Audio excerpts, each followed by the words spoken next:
Hello everyone, अस्सलाम वालेकुम and welcome back to my channel. आज की वीडियो के अंदर हम देखेंगे कि हम अपनी फ्लटर ऐप के अंदर एक पेज से दूसरे पेज के ऊपर रियल टाइम में डाटा को कैसे पास कर सकते हैं। तो सबसे पहले मेरे पास बॉडी के अंदर मैंने एक कॉलम बना लिया है। उस कॉलम के अंदर मैं चिल्ड्रन डिफाइन करता हूँ। फर्स्ट चिल्ड्रन मैं एक टेक्स्ट फील्ड लिख रहा हूँ और इस टेक्स्ट फील्ड के अंदर जो भी यूज़र टाइप करेगा उसको हम अगले पेज के ऊपर नेविगेट कर देंगे। सेकेंड जो विजिट है मैं चाहता हूँ वो मेरा एक एलिवेटेड बटन हो जाए और उस बटन पे जैसे ही मैं क्लिक करूँगा तो मेरा नेक्स्ट पेज ओपन हो जाएगा।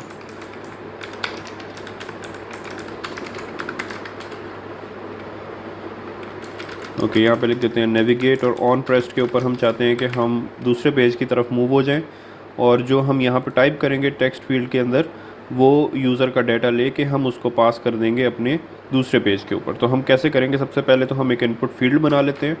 उसके अंदर आके मैं डेकोरेशन की प्रॉपर्टी यूज़ करता हूँ। इनपुट डेकोरेशन के विजिट के अंदर हम आके डिफ़ाइन कर देते हैं hint text enter your name और ये जो पूरा मेरा टेक्स्ट विजिट है इसको मैं रैप कर देता हूँ इनसाइड अ पैडिंग विजिट। इसको सेव करें तो यहाँ पे जैसे ही हमारी ऐप रिफ़्रेश होगी तो यहाँ आप देखेंगे कि एक हमारे पास इनपुट फील्ड आ गई है और एक की नेविगेट का बटन भी आ गया। ओके, इसके बाद हम यूज़र ने जो इसके अंदर टाइप किया है उसकी वैल्यू को गेट करते हैं सबसे पहले। तो उसके लिए हमारे पास दो तरीके थे, मैंने वीडियो में कवर किए हैं। अगर आप लोगों ने मेरी ये वाली वीडियो नहीं देखी जिसके अंदर मैंने डिस्कस किए हैं मेथड्स कि आप कैसे इनपुट फील्ड से डाटा को गेट कर सकते हैं, तो आप वो वाली वीडियो ज़रूर देखें। तो यहाँ पर आके मैं एक टेक्स्ट एडिटिंग कंट्रोलर बना रहा हूँ। टेक्स्ट एडिटिंग कंट्रोलर इसका नाम रख देता हूँ मैं इनपुट।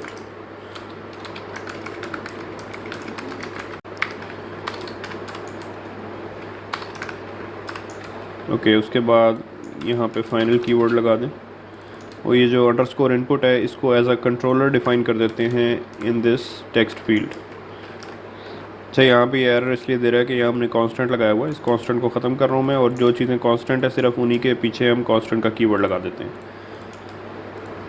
तो अब हम चाहते ही हैं कि हमारा ये वाला जो बटन है इस पर जैसे ही हम क्लिक करें तो हमारा सेकंड पेज ओपन हो जाए। और सेकंड पेज हमारा कौन सा है, मैं यहाँ पे लिब के फोल्डर के ऊपर आके यहाँ पे एक न्यू फाइल क्रिएट कर लेता हूँ और उस फाइल का मैं नाम रख देता हूँ details.dart। और इस details.dart की फ़ाइल के ऊपर आके हम एक स्टेटलेस विजेट बना लेते हैं।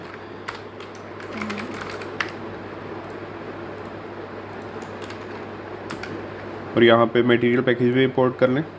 अच्छा, अब यहाँ पे जो हमने स्टेटलेस विजिट बना दिया है डिटेल्स के नाम का, हम चाहते हैं कि हम होम पेज में से नेविगेट पे जैसे ही क्लिक करें तो हमारा डाटा कहाँ चला जाए, इस डिटेल्स के पेज पे चला जाए। तो सबसे पहले तो हम ये डिस्कस करते हैं कि हम कैसे डिटेल्स के पेज पे जा सकते हैं। और डिटेल्स के पेज पे आते ही मैं यहाँ पे कंटेनर रिटर्न करने के बजाय एक स्कैफोल्ड रिटर्न करता हूँ।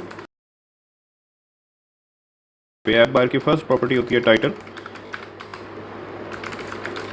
ओके, तो ये हमारा डिटेल्स पेज के अंदर एक ऐप बार क्रिएट हो गया। तो सबसे पहले हम डिस्कस करते हैं कि हमने नेविगेट कैसे करना है और फिर साथ हम डाटा को सेंड करेंगे। ओके, तो यहाँ हम लिखेंगे नेविगेटर डॉट पुश और इसके अंदर हम कॉन्टेक्स्ट पास करेंगे नंबर 1। उसके कॉन्टेक्स्ट के बाद हम पास करेंगे अपना मटेरियल पेज राउट। मटेरियल पेज राउट के अंदर देखें बिल्डर आ गया। बिल्डर के अंदर हमने डिफ़ाइन करना है अपना उस पेज का कॉन्टेक्स्ट जिस पेज के ऊपर हम जा रहे हैं और मैं जा रहा हूँ डिटेल्स के पेज के ऊपर, तो वो हमने यहाँ पर डिफ़ाइन कर दिया।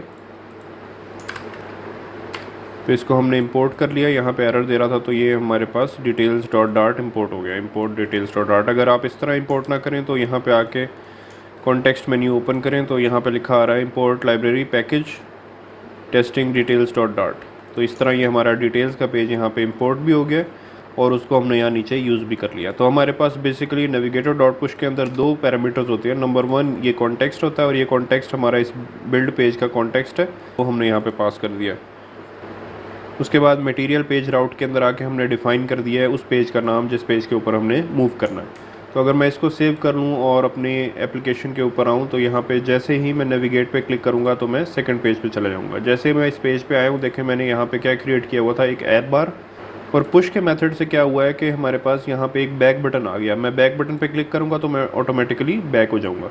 तो ये पुश क्या करता है असल में, ये हमारे पेजेस के स्टैक क्रिएट करता जाता है। जैसे हमारे पास एक होम पेज पे अभी हम बैठे हैं, अगर मैं होम पेज से किसी दूसरे पेज पे जाऊंगा तो जो दूसरा पेज है वो होम पेज से ऊपर आ जाएगा, स्टैक में लग जाएगा।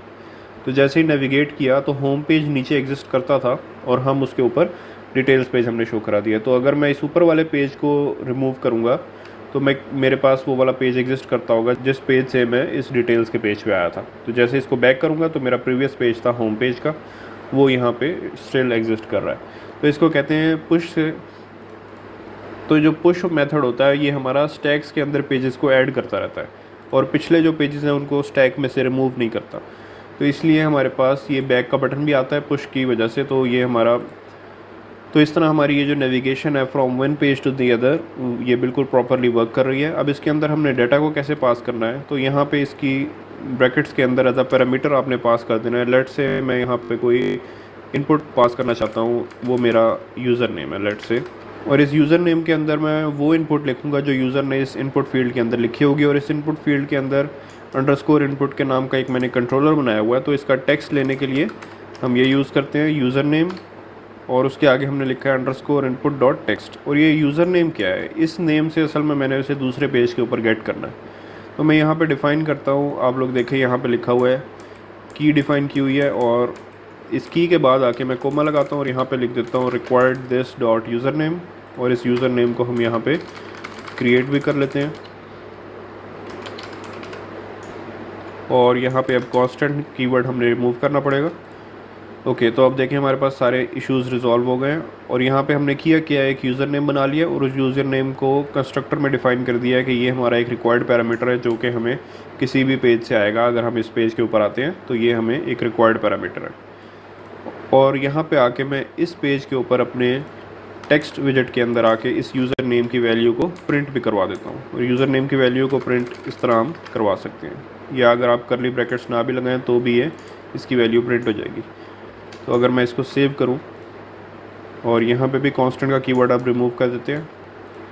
ओके, अब मैं इस पेज के ऊपर हूँ। अभी फ़िलहाल मैं अगर नेविगेट कर जाऊँगा तो डिटेल्स पेज ही लिखा आएगा, क्योंकि डिटेल्स पेज के आगे जो इसकी वैल्यू है वो फ़िलहाल हमारी एक एम्प्टी स्ट्रिंग पड़ी हुई है और मैंने पिछले पेज से भी कोई वैल्यू नहीं भेजी। ओके, अब अगर मैं यहाँ पे कोई नाम पास कर दूँ, लेट से मैंने अपना नाम यहाँ पे लिख दिया। अब मैं नेविगेट पे क्लिक करता हूँ तो देखें हेडर के अंदर ऐप बार के अंदर ये यूज़र नेम की वैल्यू भी प्रिंट हो गई है। इसका मतलब इस पेज के ऊपर हमारे पास होम पेज से वैल्यू पास हो गई है। और वैल्यू कहाँ से आई, हमने होम पेज के ऊपर रहते हुए हमने इनपुट फील्ड से वैल्यू गेट की यूजिंग टेक्स्ट एडिटिंग कंट्रोलर, और उसके बाद हमने यूज़र नेम के कीवर्ड से यूज़र नेम के पैरामीटर के तौर पे इसको डिटेल्स पेज में पास कर दिया। और यहाँ पे आके हमने इसे गेट किया है using required this dot user name. Okay, और अब ये जो यूज़र नेम का पैरामीटर है इसको मैं अपनी पूरी इस डिटेल्स पेज के अंदर यूज़ कर सकता हूँ। तो इस तरह आप एक पेज से दूसरे पेज के ऊपर वैल्यू को सेंड कर सकते हैं। एक और मेथड हम देख लेते हैं, ये हमने पास किया है सिर्फ एक वेरिएबल। इसी तरह हम अपना पूरा का पूरा ऑब्जेक्ट भी पास कर सकते हैं।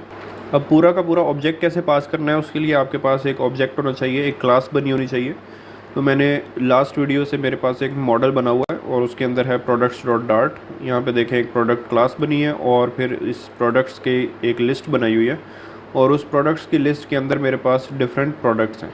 ओके, और ये सारे प्रोडक्ट्स असल में क्या हैं, ये ऑब्जेक्ट्स हैं इस क्लास प्रोडक्ट के। ओके, तो ये मैंने लास्ट वीडियो के अंदर बनाई हुई थी, तो इसी लिस्ट को मैं यूज़ कर लेता हूँ। तो ये जो मेरे पास प्रोडक्ट्स की लिस्ट है इसके अंदर मेरे पास ये सारे प्रोडक्ट्स पड़े हुए हैं।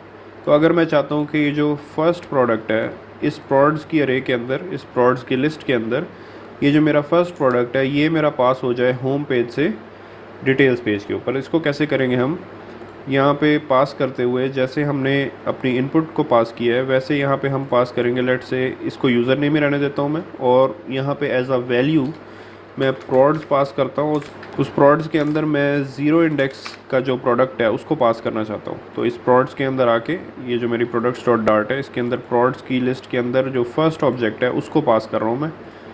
और उसको पास करने के लिए यहाँ पे इसको मैं इंपोर्ट भी कर लेता हूँ। तो ये सबसे ऊपर हमने इंपोर्ट कर लिया। ओके, अब यहाँ पे इशू क्या दे रहा है, इशू यहाँ पे ये है the argument type product can not be assign to the parameter of type string. तो ये जो पैरामीटर यूज़र नेम है ये डिटेल्स पेज के ऊपर मैंने इसको डिफ़ाइन किया हुआ है एज अ स्ट्रिंग। हालांकि इसे यहाँ पे मुझे डिफ़ाइन करना चाहिए प्रोडक्ट, क्योंकि अब जो यूज़र नेम आ रहा है मेरा होम पेज से ये असल में एक ऑब्जेक्ट को रिप्रेजेंट कर रहा है।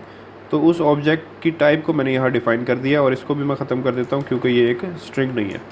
इसको भी इम्पोर्ट कर लेते हैं। तो अब यहाँ पे अगर मैं यूज़र नेम की वैल्यू को प्रिंट कराऊंगा तो यूज़र नेम यहाँ पे डायरेक्टली प्रिंट नहीं होगा, क्योंकि इसके अंदर कोई एक वैल्यू नहीं पड़ी, इसके अंदर वो सारी वैल्यूज़ हैं जो इस प्रोडक्ट के अंदर है। तो अब मैं इसको सेव करता हूँ, एक दफ़ा हम इसको रन करके देखते हैं। ओके, तो जैसे ही मैं नेविगेट पे क्लिक करूँगा मैं इस पेज के ऊपर आ गया हूँ। यहाँ लिखा आ रहा है इंस्टेंस ऑफ प्रोडक्ट। तो ये यूज़र नेम जो है असल में इस प्रोडक्ट क्लास का एक इंस्टेंस है, यानी इसका एक ऑब्जेक्ट बना हुआ है। इस ऑब्जेक्ट के अंदर से अगर हमें कोई वैल्यू प्रिंट करवानी है, जैसे फॉर एग्जांपल मैं प्रोडक्ट टाइटल प्रिंट करवाना चाहता हूँ, तो मैं कैसे करूँगा, मैं यहाँ कर्ली ब्रैकेट्स लगा के user name dot product title, इसी तरह ये जितनी भी वैल्यूज़ हैं इन सब को मैं यहाँ पे प्रिंट करवा सकता हूँ। तो अगर मैं प्रोडक्ट टाइटल प्रिंट करवाता हूँ, सेव करने के बाद हम नेविगेट करते हैं तो देखें यहाँ पे आ गया शूज़, और ये मेरा प्रोडक्ट टाइटल था फर्स्ट वाले प्रोडक्ट के लिए। अगर मैं सेकंड वाले प्रोडक्ट को पास कराता हूँ जो कि मेरा 1 इंडेक्स के ऊपर है, इसको सेव कर लेता हूँ, तो सेकंड प्रोडक्ट के अंदर मेरी जो प्रोडक्ट का टाइटल है वो है लैपटॉप। तो मैं नेविगेट करता हूँ तो यहाँ पे लिखा आ गया लैपटॉप। इस तरह हम अपने पूरे के पूरे प्रोडक्ट को पास करवा सकते हैं from one page to the other. अब हमने होम पेज पे बैठ के अपना एक ये प्रोडक्ट पास करवाया पूरा, और वो प्रोडक्ट क्या है, एक ऑब्जेक्ट है, उस पूरे ऑब्जेक्ट की वैल्यूज़ को हमने यहाँ पे गेट कर लिया है। I hope this make sense. और इस तरह आप जो है अपने एक पेज से दूसरे पेज के ऊपर डाटा को पास कर सकते हैं, चाहे वो कोई एक सिंगल पैरामीटर हो या फिर कोई एक ऑब्जेक्ट हो। So that's all for this video. I will see you guys in the next one with a new topic. Till then, अल्लाह हाफिज़।